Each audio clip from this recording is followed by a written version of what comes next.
Celine Ward hugged her jacket tighter around herself. The evening breeze a sharp caress as it whipped across the long, meticulously laid stone path leading up to the Hawthorne estate. The mansion loomed ahead, a gothic silhouette against the twilight sky, beautiful and imposing, a testament to unimaginable wealth, yet radiating an unsettling loneliness. She'd worked in grand homes before, dusted priceless antiques and polished silver that could feed a small village, but this place felt different. It lacked a soul. No laughter echoed down the pristine hallways, no hurried footsteps of servants attending to their duties, no hint of warmth emanating from its many windows, only a profound stillness that settled heavy on the chest. Inside, Mrs. Aldrin, the head housekeeper, a woman etched with years of service and secrets, led Celine on a hushed tour. Her voice, a mere whisper, carried veiled warnings. He doesn't like noise. He doesn't like questions. And he certainly doesn't like being disturbed. Celine nodded politely, her gaze sweeping over the cavernous rooms, trying to reconcile the imposing structure with the almost fearful tone of the older woman. She couldn't ignore the subtle tremble in Mrs. Aldrin's voice, the way her eyes darted nervously as if expecting the master of the house to materialize from the shadows. By nightfall, Celine found herself alone in the West Wing, tasked with dusting furniture worth more than her yearly salary. Each delicate movement felt precarious, as if she might shatter the illusion of perfection with a single misstep. She paused, a feather duster suspended in midair, when she heard faint footsteps emanating from behind a closed office door. Slow, uneven steps, almost dragging, as if the person inside carried the weight of the world on their shoulders. Then, a voice low and cracking with a pain that resonated deep within Celine. "Why can't I get anything right? Why am I still failing you?"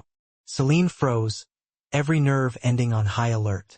The raw anguish in that voice didn't match the carefully constructed image she had of Darius Hawthorne, the untouchable billionaire, the man with a heart of steel forged in the fires of ambition. This sounded like a man unraveling, a man teetering on the precipice of despair. The door suddenly creaked open, the sound echoing like a gunshot in the silent hallway. Darius Hawthorne stood there, a figure both imposing and diminished. He was tall, yes, but his shoulders slumped with exhaustion, his tie loosened and askew, his dark hair a tangled mess as if he had run his hands through it 100 times in frustration. His eyes, the color of a stormy sea, were bloodshot and tired, and they met hers with a flicker of surprise, quickly replaced by a guarded curiosity. "You're new," he said quietly, his voice raspy as if he hadn't spoken in days. "Yes, sir," Celine whispered, unsure if she had crossed some invisible line by overhearing his private torment. For a long moment, he simply stared at her, his gaze intense, as if searching her face for judgment, for pity, for any sign of the reactions he was accustomed to receiving.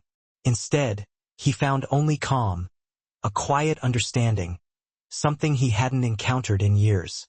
The air crackled with unspoken emotions, with a silent plea for connection. He stepped back into his office, leaving the door slightly ajar, a silent invitation, an unintentional offering of vulnerability. It was an invitation she didn't yet understand, only that it marked the beginning of everything that would follow, the unraveling of his carefully constructed world, and the unexpected weaving of their two lives. Celine didn't plan to knock on his door again. She told herself it was none of her business. She was a maid, hired to clean and maintain the pristine facade of his life. He was her boss, a man leagues beyond her in terms of wealth and social standing. She repeated the mantra like a shield against the unsettling pull she felt towards him. But as the night deepened and the rest of the staff quietly slipped away, leaving her alone in the echoing mansion, she noticed the sliver of light under his study door was still on, a beacon in the overwhelming darkness, the same as every night. The mansion felt too quiet, too heavy, suffocating in its opulent silence. She hesitated, her hand hovering in the air before finally, gently, she tapped. The door opened almost immediately, as if he had been standing right behind it, waiting. Darius Hawthorne looked even more worn than before, his shirt sleeves rolled up to his elbows, revealing the pale skin of his forearms. His eyes rimmed with fatigue, dark circles painting shadows beneath them. "Did I call for anyone?" he asked, his brow furrowed in confusion, but his tone not unkind. "No, sir," Celine said softly, her voice barely audible above the hum of the mansion's ancient heating system. "I just noticed the light. I thought maybe you needed something." He stared at her, his gaze searching, and for a moment Celine feared she had overstepped, had presumed too much. But then he exhaled, a long, tired release of breath, and rubbed his forehead wearily. "Do you have a moment?" he asked, the words barely a whisper. Inside the study, papers were scattered everywhere, a chaotic landscape of reports, contracts, and legal documents. His laptop screen glowed with unread emails and blinking alerts, a constant barrage of demands and expectations. Yet, despite the frenetic energy emanating from the technology, the room felt cold, as if the work had drained every warm thing from the air, leaving behind only a sterile emptiness. Celine quietly made him tea from the small corner table, her movements precise and calming. Darius watched her hands, the way she carefully measured the leaves, the gentle swirl of the water as she steeped the brew, the care she put into such a small, insignificant task. "No one has brought me tea in years," he said, almost surprised at his own admission, the words hanging in the air like a fragile confession. She smiled gently, a fleeting expression of understanding. "Then maybe that's why you seem so tired." A faint, almost broken laugh escaped him, a sound so devoid of joy it sent a shiver down Celine's spine. He sat down heavily in his leather chair, his shoulders easing slightly as if the simple act of sitting offered a brief respite from the burdens he carried. "Stay a little," he murmured, his gaze fixed on the swirling tea leaves in his cup. "Just to talk. I don't remember the last time I talked to someone who wasn't asking for something." Celine sat opposite him, the plush velvet of the chair strangely comforting beneath her. She wasn't sure why her heartbeat felt strange, a fluttering sensation in her chest that had nothing to do with fear. It wasn't romance. Not yet. Just two lonely people sharing a quiet night, a stolen moment of connection neither expected, a fragile bridge built across the chasm of their disparate lives. The next night, Celine tried to convince herself she would simply finish her assigned duties and go home. She was a professional, she reminded herself. She had boundaries, but as she passed the study hallway, the familiar sliver of warm light shone beneath the door, beckoning her like a moth to a flame. And again, her feet stopped moving of their own accord. Before she could even knock, the door opened. Darius stood there, holding two delicate porcelain cups, steam curling around his fingers. "I wasn't sure if you'd come," he said quietly, his gaze hopeful. Celine blinked, surprised by the unexpected gesture. "You made tea for me?" He shrugged, a hint of self-consciousness in his expression. "I tried," he admitted. "It might taste terrible." She smiled despite herself, the warmth spreading through her like a comforting balm. She followed him inside, drawn by an invisible force she couldn't resist. The room looked subtly different that night. The chaotic piles of paper had been stacked neatly, the curtains drawn open to reveal the star-studded night sky, a soft wool blanket draped over the chair she had sat in last time. He had unconsciously prepared the space for her, creating a haven from the harsh realities of his world. He probably didn't even realize it, but the gesture spoke volumes. Their conversations were simple at first, surface-level exchanges that danced around the deeper currents of their lives. She asked about his day, the challenges he faced, the pressures he endured. He asked about her siblings, the crowded apartment she shared with her family, her dreams for the future. He told her about a complex project at work, a merger that threatened to unravel if he didn't hold it together. She told him about growing up in a place where privacy didn't exist, where every conversation was overheard, every emotion laid bare. There was no flirting, no touching, no overt displays of affection, just a quiet understanding that bloomed in the silence between their words. After several nights, Celine noticed something profound. He seemed calmer when she arrived, the perpetual tension that etched lines into his face softening, the darkness in his eyes receding. Like the weight on his shoulders dissolved the moment she stepped through the door, replaced by a lightness she couldn't quite explain. One night, as she stood to leave, Darius hesitated, his hand hovering in the air as if searching for the right words. "Celine," he began, his voice barely above a whisper. "Would it be inappropriate if I asked you to stop by when you're done with your cleaning? Only if you want to, of course." Her breath caught in her throat, the unexpected request sending a jolt of electricity through her veins. Not because of the proposition itself, but because of the raw sincerity in his eyes, the vulnerability he allowed her to glimpse beneath the carefully constructed facade. He wasn't lonely for romance, she realized. He was lonely for connection, for genuine human interaction, for a moment of peace in a life that never paused, a life that demanded everything and offered little in return. Celine nodded slowly, her heart pounding against her ribs. "I'll come."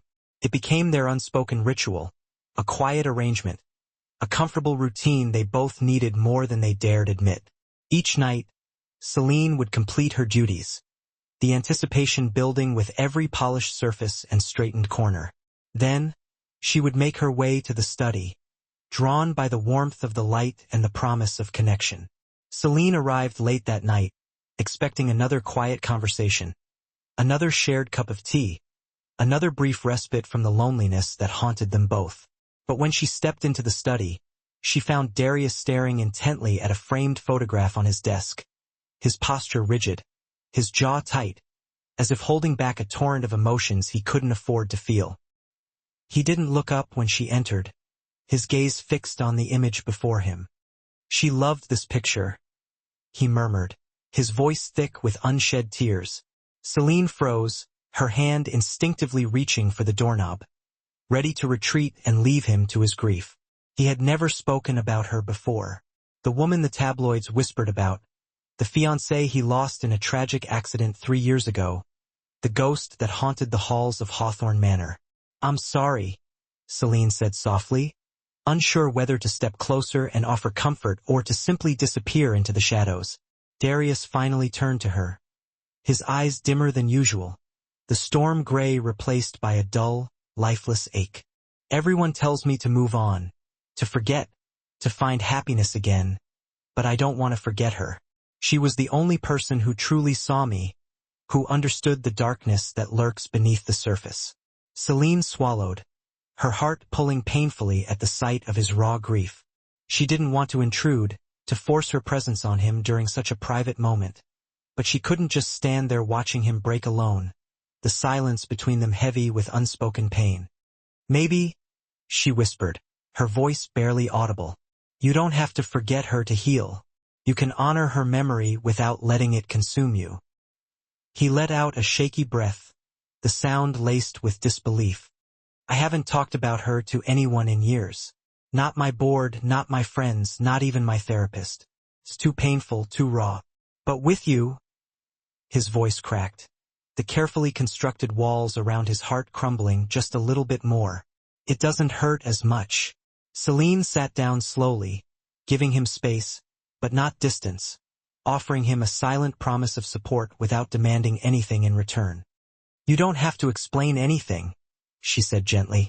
"I'm just here. If you need me to listen, I will. If you need me to leave, I will. Just tell me what you need." For a long moment, he said nothing, his gaze fixed on the photograph, his expression unreadable. Then, quietly, almost reluctantly, "Thank you."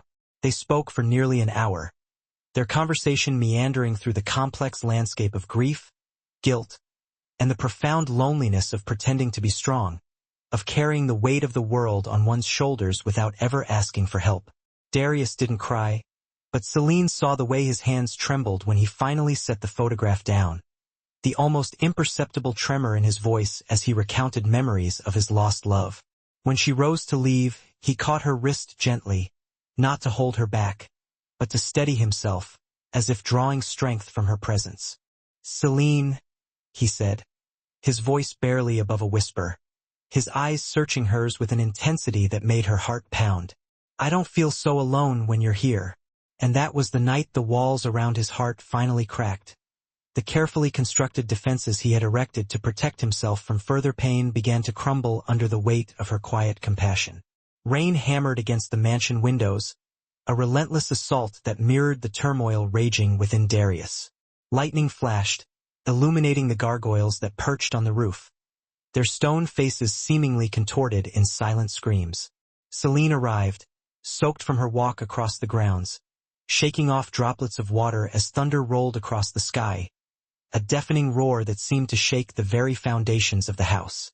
The lights flickered once, then steadied, casting long, dancing shadows across the hallway. She headed toward the study, expecting to find Darius working as usual, lost in his paperwork, oblivious to the storm raging outside. But the room was empty, the desk clear, the chair unoccupied. A cold dread crawled up her spine, a premonition that something was terribly wrong. Then she noticed the back door was wide open, the wind howling through the gap, rain blowing inside, soaking the Persian rug and scattering papers across the floor. Celine hurried out, calling his name, her voice barely audible above the roar of the storm. She found him in the garden, standing frozen beside the fountain, the cascading water a mockery of the tears he refused to shed. He was drenched to the bone, his hair plastered to his forehead, his clothes clinging to his frame. Lightning illuminated his face, pale, unfocused, haunted by memories he couldn't escape. Darius. She rushed to him, her voice filled with concern. What are you doing out here? You'll get sick. He didn't move, didn't acknowledge her presence. He remained rooted to the spot, a statue carved from grief and despair. I heard the thunder, he whispered, his voice shaking, barely audible above the storm. It sounded like that night. Celine understood instantly. The accident, his fiancée, the storm that had ripped her away from him, leaving him stranded in a sea of guilt and regret. She stepped closer, placing a careful hand on his arm, her touch gentle, hesitant. Come inside, please, she pleaded. It's freezing out here. You need to get warm. For a moment, he didn't respond, his eyes distant, lost in a memory he couldn't escape. Trapped in a nightmare he relived every time the sky darkened and the thunder roared. Then his knees almost gave out, his body swaying precariously. Celine caught him, her arms wrapping around him, guiding him slowly toward the house. Inside, she wrapped a thick wool blanket around him, her hands steady, even though her heart raced with a fear she had never felt before. He sat in the study chair, trembling not just from cold, but from a deep-seated fear he never let anyone see, a vulnerability he usually kept hidden behind layers of wealth and power. I thought I was past this, he murmured, his voice laced with self-loathing. I thought I was stronger. Celine knelt in front of him, her gaze level with his, her eyes filled with compassion. Being strong doesn't mean you don't hurt, she said softly. It means you're human. It means you allow yourself to feel, even when it's painful. He looked at her, really looked at her as if seeing her for the first time. Lightning flashed again, illuminating the worry etched on her face, and he flinched, the sound of the thunder sending a fresh wave of panic through him. Without thinking, he reached for her hand, his fingers closing around hers, seeking comfort, seeking solace. Stay, he said softly, desperately, his voice a raw plea. Just for tonight. Please don't leave me alone. And she did, not as a maid, not as an employee, but as the only person who understood his silence, the only person who could see beyond the carefully constructed facade to the broken man beneath. The storm passed, its fury spent, but something between them didn't. The air in the study remained charged with unspoken emotions, a silent understanding that transcended words. Since that night, Darius had been different, subtly, almost imperceptibly, but undeniably changed. Not louder or more demanding, but softer, more vulnerable, more human. His eyes followed Celine when she entered a room, lingering on her face with a warmth that made her heart flutter. His voice lowered when he spoke to her, as if sharing a secret only they could understand. He remembered little things she said, the way she preferred her tea, the way she tied her hair back when she was concentrating, the books she borrowed from the staff library, the authors she admired. Celine felt those changes more than she wanted to admit, the subtle shift in his demeanor sending ripples of unease and excitement through her. One evening, she arrived at the study as usual, the familiar anticipation building with every step. Darius was waiting, not hunched over paperwork, but standing by the window, his hands in his pockets, his posture tense, as if rehearsing something. "You're early," Celine said, her voice betraying her nervousness. "I didn't want to start without you," he replied quietly, his gaze fixed on the distant horizon. Her heart skipped a beat, the unspoken implications of his words hanging heavy in the air. "Start what?" "Talking," he said after a long pause, finally turning to face her. "But not about work or grief or the weather." He stepped closer, his expression open and vulnerable in a way she had never seen before. "I want to know you, Celine. The real you, not just the woman who cleans my house." Celine swallowed hard, her throat suddenly dry. "Why?" "Because I'm drawn to you," he admitted, his voice barely above a whisper. "In ways I shouldn't be. You work for me. This is inappropriate. I don't want to make you uncomfortable." She took a shaky breath, trying to steady her racing pulse. "You haven't," she said, her voice barely audible. "But this is complicated, Darius. You know that, right?" "I know," he said, his gaze unwavering. He stepped closer, but stopped a respectful distance away, honoring her boundaries. "But when you're here, everything feels less heavy. The world doesn't seem so bleak. I don't want to lose that." Celine looked down at her hands, her fingers twisting nervously in her lap. She felt the same pull, the same magnetic force that drew her to him despite the vast differences in their lives. Soft, warm, terrifying. But she had her own reasons to be cautious, her own secrets she carried close to her heart, her own fears that whispered she didn't belong in his world, that she was destined to be hurt. "I care about you," she whispered, her voice filled with a vulnerability that mirrored his. "Maybe more than I should, but I don't want either of us to get hurt. This is dangerous, Darius, for both of us." His voice softened, his gaze filled with understanding. "Then we go slowly," he said, his words a gentle promise. "No expectations, no pressure, just honesty. We take it one day at a time, one conversation at a time, and see where it leads us." She finally met his eyes, searching for any sign of deception, any hint of ulterior motives. But the truth was already there between them, fragile and real, a spark of connection that had ignited in the darkness and refused to be extinguished. And for the first time, neither of them tried to run from it, to deny the undeniable pull that drew them together. Celine arrived early the next morning, hoping to catch Darius before he drowned himself in work again, before the weight of his responsibilities crushed him beneath their immense pressure. She carried a small container of breakfast, homemade oatmeal with fresh berries and a drizzle of honey. Nothing fancy, just something warm and nourishing to sustain him through the long hours ahead. He had been skipping meals for days, and she worried about him more than she wanted to admit, her concern for his well-being eclipsing her fear of crossing professional boundaries. The study door was slightly open, a sliver of light spilling out into the hallway. "Darius?" she called softly, her voice barely a whisper. "It's me. I brought you something to eat." No answer. The silence hung heavy in the air, punctuated only by the distant hum of the mansion's machinery. She stepped inside and froze, her heart lurching in her chest. Darius lay collapsed beside his desk, one arm stretched out toward a pile of documents, his fingers grasping at the air as if reaching for something just beyond his grasp. His face was pale, his lips slightly parted, his eyes closed, his chest rising and falling in shallow, labored breaths. He looked utterly defeated, as if he had simply run out of strength, his body finally succumbing to the relentless demands he placed upon it. "Darius!" Celine rushed to him, dropping to her knees beside him, her hands trembling as she reached out to touch him. "Darius, please wake up. What's wrong?" She shook his shoulder gently, her voice rising in panic. "Darius, please, can you hear me?"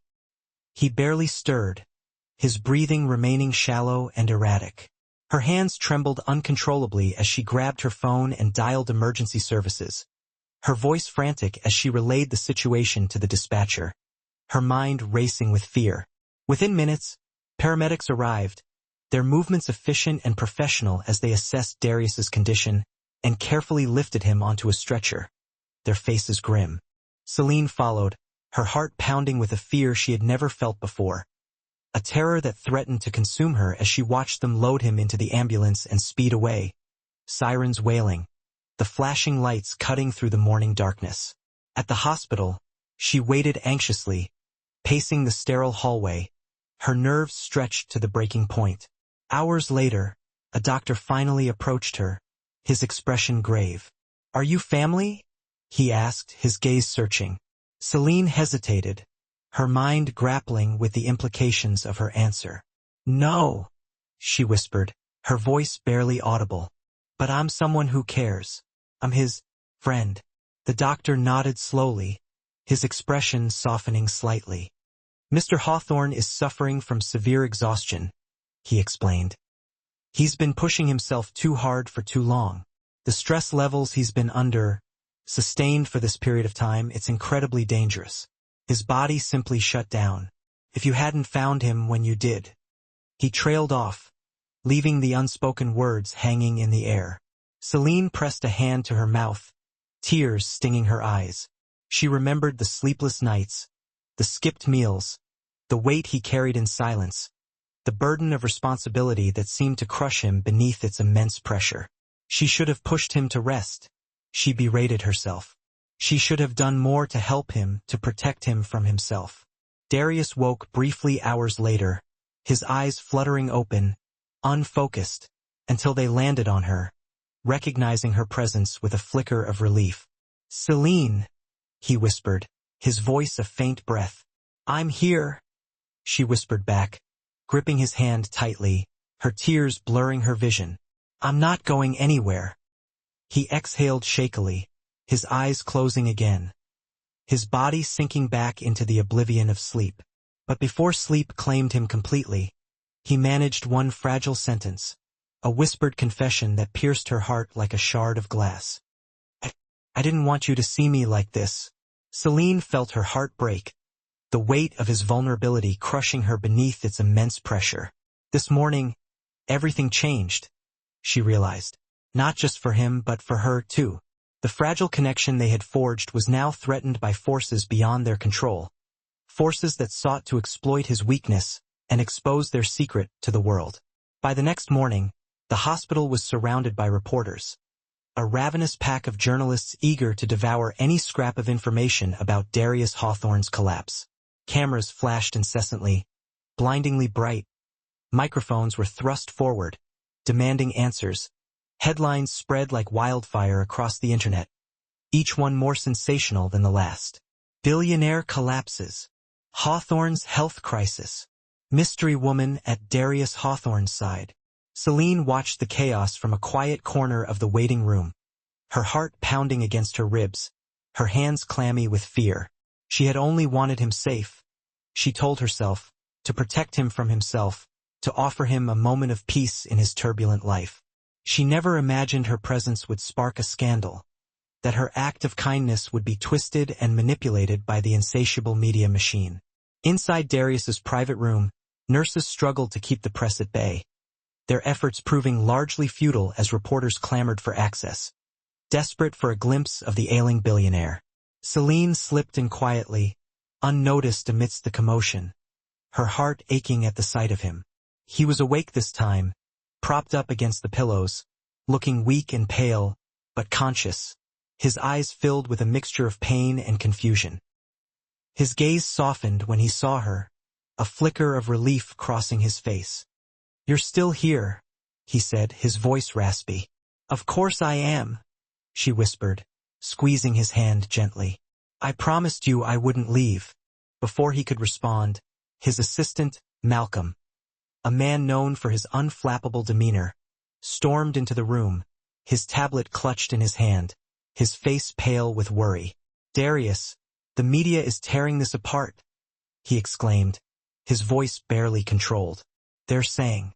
The maid, he glanced at Celine awkwardly, his words laced with discomfort, "is involved with you. That she's somehow responsible for your collapse." Celine stiffened, embarrassment burning her cheeks. The blood rushed to her face, and she felt a wave of nausea wash over her. She had become a liability, a scandal waiting to explode, a threat to his carefully constructed world. Darius's expression darkened, his jaw tightening with anger. "She's done nothing wrong," he said firmly, his voice regaining its strength. "Tell them that. Tell them to leave her alone." Malcolm hesitated, his gaze darting between Darius and Celine. "They won't listen," he said, his voice laced with resignation. "They're spinning a story, and they're not going to let go. If she stays here, it'll only get worse. They'll hound her, harass her, destroy her reputation." Celine swallowed hard, her throat aching with unshed tears. She looked at Darius, at the exhaustion still clinging to him, at the vulnerability that had been exposed to the world. She made a decision, a sacrifice born out of love and a desire to protect him from further harm. "I should go," she said quietly, her voice trembling. Darius pushed himself up slightly in the bed, his eyes filled with panic. "No, Celine, don't leave me," he pleaded, his voice cracking with something raw, something primal, fear, maybe even longing. But Celine shook her head, her expression resolute. "If the media keeps attacking me, they'll attack you next," she whispered, her voice filled with conviction. "They'll try to tear you down, to exploit your weakness. You need peace right now, Darius, and I'm ruining it. I'm making things worse." "Celine." He reached for her, his hand outstretched, desperate to hold her back. She stepped back, tears